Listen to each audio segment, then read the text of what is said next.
What is up, y'all? Rich Homie Carrier back again with another banger video. I want to appreciate all y'all for watching.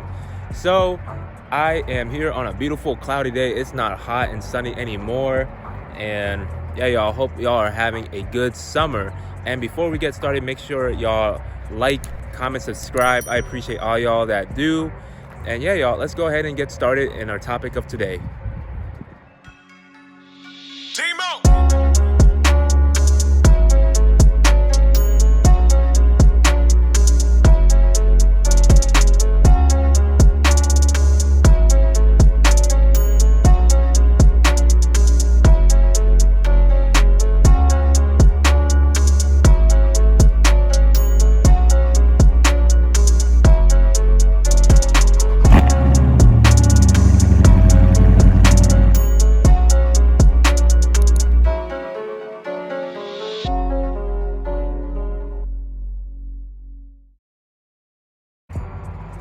All right, so the first mistake I see people make when ordering these scat packs brand new from factory, like if you order the 2022s or even buying used, is they do not consider getting the plus group.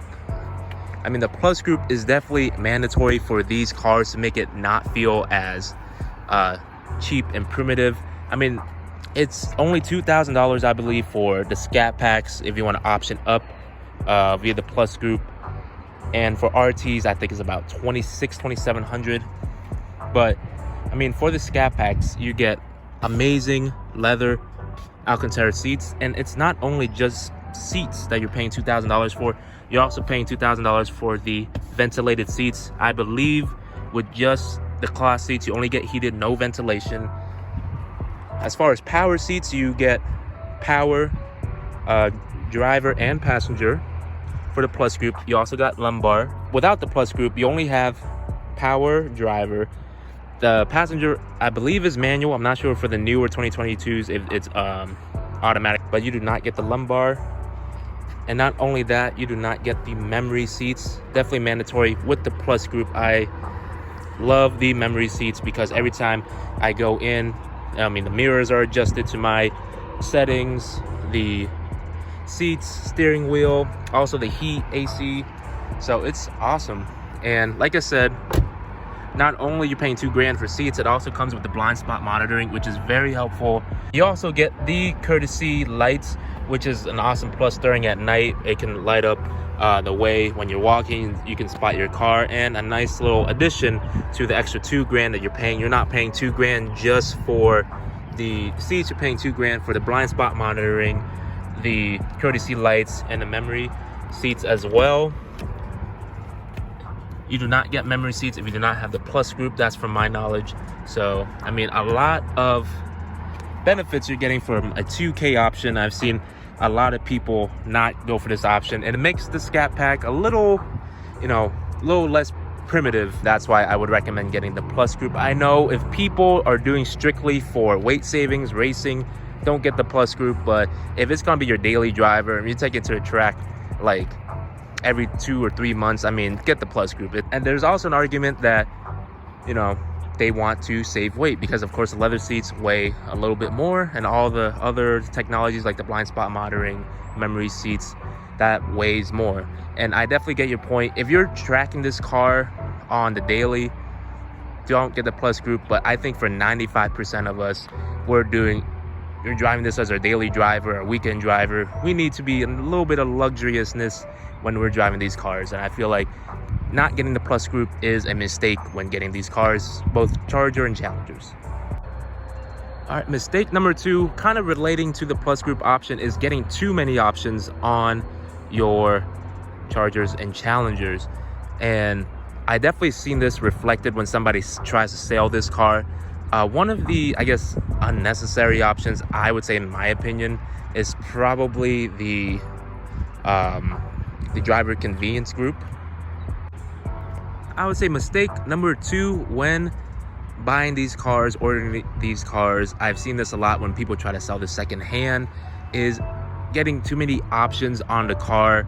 Like if you're gonna buy it and keep it and you want all the options, all the works, go ahead. I mean, the price is gonna go way up. But I've seen some people try to sell a scat pack that has been optioned out to the gills, and they have a hard time selling because like the price is jacked up like an extra $6,000-7,000. I've seen, you know, a lot of scat packs with the technology group, and I can guarantee you that like 80% of people are not going to use the technology group. I mean, it's cool for highway cruising, but other, I guess, perks of the technology group is the, you know, auto windshield wipers and stuff. But I mean, for an extra $2,000, or basically I think $1,900, that's definitely a lot. I've seen other packages of like people getting the carbon and suede package, which I think is sick, for an extra $1,600. I mean, people got the technology group, the carbon and suede package, which is basically carbon fiber inserts here, and instead of just the regular material, it's all suede, which I think is cool. Definitely adds to the interior. But you know, once you start stacking on all the options, it definitely is a lot of money. Another option is the wrapped hood, roof, trunk, and that's like, I think I want to say $3,000, which is crazy. $3,000, you can get that wrapped at a reputable wrap shop for less than $1,000 or less than $1,500. But they want to charge you $3K to wrap it matte black. Same with stripes. They want to charge you $1K for stripes. I can get nice orange reflective stripes on my car for $800, and it's reflective, it's orange, it's, you know, there's a lot of options that definitely add up. I mean, like, I would say some of the options that you should get is, of course, the Plus Group, the Dynamics package. I don't have the Dynamics package, but you know, you got the Bilstein suspension, 6-piston Brembo brakes. I would say that's definitely worth it. The wide body option is an extra $6K. I would say that's definitely worth it if you want the wider wheels, all the suspension, you know, modern, newer look. Options like the stripes, the wrap, the technology group, even the confidence group, which gives you HIDs, I would say, to be honest, maybe not that great. Also, another option I wouldn't option in is the navigation and travel package, which basically gives you GPS and 5 years of Series XM for $1,000. To be honest, we all use Apple CarPlay, Android Auto. I don't want to speak, you know, for everybody, but I think a lot of us do use that instead of the actual GPS. It works better integrated, tells us where the cops are. And I don't use Series XM. I can go on and on. I mean, $75 for locking lug nuts, and then $600 for painting the brake calipers, which I would say that might be a good deal, because I know powder coating those are a pain. But I mean, there's a lot of options that I can go on and on. I'll probably put a list on what I think is worth it and what I think is not worth it. The only options I have on this car is sunroof and a Plus Group, and that's all I wanted. I really wanted the Harman Kardon, which is another option, which I think is like $1,700. But those are the only 3 options that I wanted. I could have done without the Harman Kardon, but I really needed a sunroof and the Plus Group. All right, so another common mistake I see people doing with these cars is, once you find a car you're looking for, once you basically put in the order for your car, the next thing is how to pay for your car. And we all seen the memes where people are paying $26.99 APR to, you know, get these or finance these cars. And it's true, some people are doing that, right?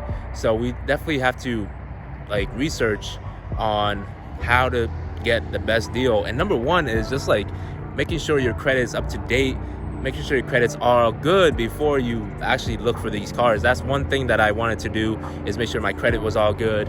And, you know, make sure you get a credit card when you're younger and spend on the necessities and just pay off the credit card. Your credit score will shoot up, and that's what mine did.